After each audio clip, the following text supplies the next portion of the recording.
নরসিংদীর ভাড়া একটু বলুন তো, আল্লাহ যে রহমান এই কথার মধ্যে কোনো সন্দেহ আছে? আমি একটু আগে কাশপুর দিয়ে ঢুকছিলাম, ওইখান দিয়ে ব্রাহ্মণবাড়িয়া এদের রাস্তা একটু ট্রাবল মনে হচ্ছিল। কাশপুর দিয়ে আসার সময় দুইজন যুবককে দেখলাম নাকে মাস্ক পরা। আমি জিজ্ঞেস করলাম করোনা ভাইরাস তো গেট আউট, চলে গিয়েছে, মাস্ক কেন এখন পড়েছ? আমাকে মুস্কি মুস্কি হেসে বলে, হুজুর অনেকদিন বৃষ্টি হয় না, যেই পরিমাণে রাস্তাঘাটে ধুলাবালি উড়ে, ওই ধুলাবালি নাকের ছিদ্রের ভিতরে দিয়ে ঢুকে পড়লে ভিতরে ইনফেকশন হবে, রোগ হবে, এই জন্য আমি মাস্ক পরিধান করেছি।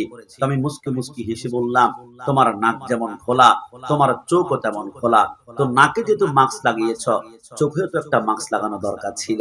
আমাকে মুস্কি মুস্কি হেসে বলে, হুজুর চোখে যদি মাস্ক লাগাই এত সুন্দর সৃষ্টিকে আমি দেখতে পারবো? আমি বললাম, যদি নাই লাগাও বিশ্বাস করতে হবে প্রতি সেকেন্ডে সেকেন্ডে তোমার চোখের ভিতরে ধুলাবালি কণা ঢুকে ঢুকে ঢুকে ঢুকে ঢুকে ঢুকে। আমি বললাম রাব্বানি কাশিমি, মাঝে মাঝে অবাক হয়ে যায়, এত ধুলাবালি আমার চোখের ভিতরে ঢুকে 2-3 দিন পরে তো আমার চোখ দুইটা একটু করে হলো ঝাপসা হয়ে যাওয়ার কথা ছিল। 3 দিন বাদ দিন 1 সপ্তাহ, 1 সপ্তাহ বাদ দিন 1 মাস, 1 মাস বাদ দিন 1 বছর। এই তো সাউন্ডটা চমৎকার আসছে, বাস সাউন্ডটা ধরিয়ে না, মনিটর চমৎকার হয়েছে। 1 মাস 1 বছর পরে আমাদের চোখের ভিতরে ধুলাবালি ঢুকতে ঢুকতে চোখ দুটা একটু করে হলো ঝাপসা হয়ে যাওয়ার কথা ছিল, কিন্তু চোখ তো ঝাপসা হয় না। ঘুম থেকে ওঠার পরে দুনিয়া কারো সতেজ দেখতে পাই, আরো ক্লিন দেখতে পাই, আরো পরিষ্কার দেখতে পাই, আরো চকচকে দেখতে পাই। আল্লাহ ঘটনা কি? আমার চোখের ময়লা যায় কোথায়? আমার আল্লাহ বলে, বান্দা সারা জীবন পড়েছ আমি নাকি রহমান, আমি নাকি দয়ালু, আমি নাকি রহিম, আমি নাকি মেহেরবান, কিন্তু বুঝতেই তো পারলা না আমি আল্লাহ তোমাকে কেমন ভাবে দয়া করি। আল্লাহ মানে কি? আমার আল্লাহ বলে, সারা দিন যা চোখের ভিতরে ময়লা ঢুকে প্রত্যেকটা চোখের ময়লা রাতের বেলায় একটা একটা করে আমি আল্লাহ পরিষ্কার করে রাখি। আল্লাহ মানে কি? আমার আল্লাহ বলে, বিশ্বাস হয় না? তাহলে নরসিংদীর ভাইরা মাইকের সাউন্ড যেইখান থেকে শুনতে পাচ্ছ, আমার আল্লাহ বলে কল্পনা করো তো, প্রমাণ লাগবে। ঘুম থেকে উঠার পরে তোমাদের শাহাদাত আঙ্গুলটা প্রথম কোথায় যায়? কোথায় যায়? কোথায় যায়? আল্লাহ ঘুম থেকে উঠার পরে শাহাদাত আঙ্গুল তো চোখের কোণে যায়। তো ঘুম থেকে উঠার পরে চোখের কোণে আঙ্গুল দিয়ে দেখো তো কিছু পাও কিনা। আল্লাহ পাই তো, চোখের কোণে কিছু কেতর জমা আছে, কিছু ময়লা জমা আছে। কিরে বান্দা, নিজেকে প্রশ্ন করো, রাতের বেলায় তোমার ডাক্তার আসে নাই, হসপিটালে নেয় নাই, অপারেশন হয় নাই, তো চোখের ময়লা চোখ থেকে বের করে তোমার চোখের কোণে সকাল বেলায় কে প্রস্তুত করে রাখলো? বান্দা, তুই যখন ঘুমিয়ে পড়স, আমি আল্লাহর জাতের কসম করে বলি, তুই প্রত্যেকটা বান্দার জন্য আমি আল্লাহ আসমান থেকে 2 জন ফেরেশতা পাঠাই। ফেরেশতা যা, ফেরেশতা যা, ফেরেশতা যা, আমার বান্দা ঘুমিয়ে পড়েছে, সারা দিন যা ময়লা ঢুকেছে একটা একটা একটা করে সমস্ত ময়লা চোখ থেকে বের করে চোখের কোণে সকাল বেলায় আমি আল্লাহ প্রস্তুত করে রাখি। জোরে বলি সুবহানাল্লাহ। আপনাদের নরসিংদী গেলে দেখবেন অসংখ্য জুতার শোরুম দেখা যায়, কোনটা বাটা, কোনটা অ্যাপেক্স, কোনটা লট্টো, কোনটা জ্যানিস।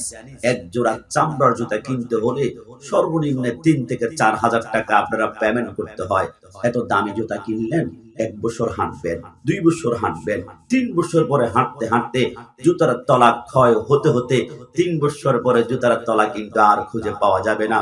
কিন্তু আল্লাহ কত বড় মেহেরবান, আমার পায়ের তালুটা আমার আল্লাহ সামান্য পাতলা একটা চামড়া দিয়ে বানিয়েছে। 20টা বছর হাঁটলাম, 40 বছর হাঁটলাম, 60 বছর হাঁটলাম, 80 বছর হাঁটলাম, পায়ের তালুর দিকে একটু তাকিয়ে দেখুন তো, যারা পরিমাণ পায়ের তালু এখনো ক্ষয় হয় নাই, এখনো ক্ষয় হয় নাই, এখনো ক্ষয় হয় নাই।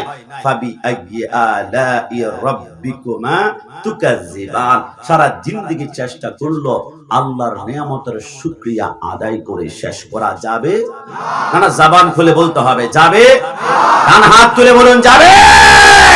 তো যে আল্লাহ এত নিয়ামত দিল, শেষবারের মতো নয় আল্লাহর নামে আরেকবার জিকির করতে কি কষ্ট হয়ে যাবে?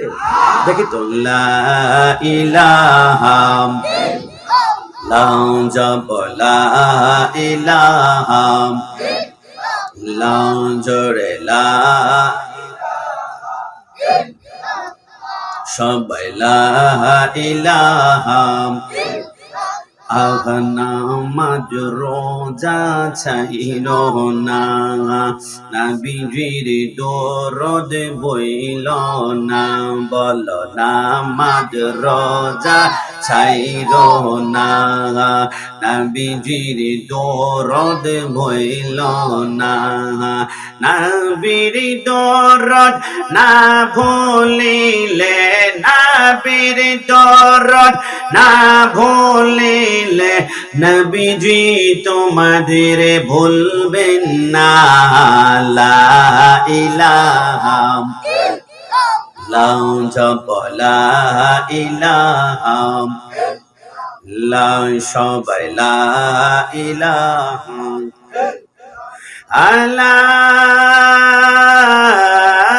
ইলাহা ইল্লাল্লাহু মুহাম্মাদুর রাসূলুল্লাহ সাল্লাল্লাহু আলাইহি ওয়াসাল্লাম। যারা বাইরে দাঁড়িয়ে আছে ওদেরকে রিকোয়েস্ট করা যাবে, তবে জোর করে প্যান্ডেল আনা যাবে না, কারণ স্বাধীন দেশের নাগরিক, জোর করলে মামলা মোকদ্দমার ভয় আছে।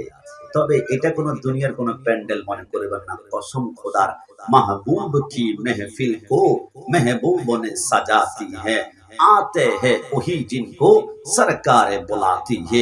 একমাত্র এই প্যান্ডেলে তারাই আসবে যাদেরকে আমার রাসূল ডেকে ডেকে নিয়ে আসবে। জোরে বলি সুবহানাল্লাহ। আপনাকে আমাকে যদি ডেকে নিয়ে আসছে, সেই শুকরিয়ার্থে সবাই জবান খুলে উচ্চ আওয়াজে একবার বলি আলহামদুলিল্লাহ। যদি ছোট একটা পাখি হইতাম, যদি ডানা ওয়ালা পাখি হইতাম, একটা ওড়াল দিয়া আমি মদিনা যাইতাম। ডান হাত তুলে বলো ঠিক কিনা, বলুন না। যদি ছোট একটা পাখি হইতাম, যদি ডানা ওয়ালা পাখি হইতাম, একটা ওড়াল দিয়া আমি মদিনা যাইতাম। বলুন না, একটা ওড়াল দিয়া মদিনা, এদিকে সেদিকে ঘুরে বেড়াইতাম, মেলিয়া ডানা যেথায় পড়েছিল নবীর কদমখানা, চরণ ধুলি চুমুখেতাম, চরণ ধুলি চুমুখেতাম, বুকের মাঝে জড়াইতাম, একটা উড়াল দিয়া আমি মদিনা যাইতাম। বলুন না, একটা উড়াল দিয়া আমি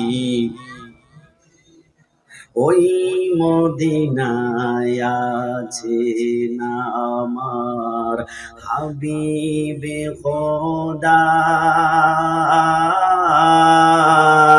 যেথায় যেতে আমার মনটা কাঁদে যে সদা, মন প্রাণে ভরিয়া আমি, মন প্রাণে ভরিয়া আমি তাগার রওজা দেখিতাম। ডান হাত তুলে বলো ঠিক কিনা, মন প্রাণে ভরিয়া আমি তাগার রওজা দেখিতাম, একটা উড়াল দিয়া আমি মদিনা যাইতাম। যদি ছোট একটা পাখি হইতাম, যদি ডানা ওয়ালা পাখি হইতাম, যাইতাম, একটা ওড়াল দিয়া আমি মদিনা যাইতাম। মন থেকে বলুন তো, জীবনে একবার হলো মদিনা যেতে মন চায় কি চায় না? না দুই হাত তুলে আল্লাহকে দেখান, চায় কি না?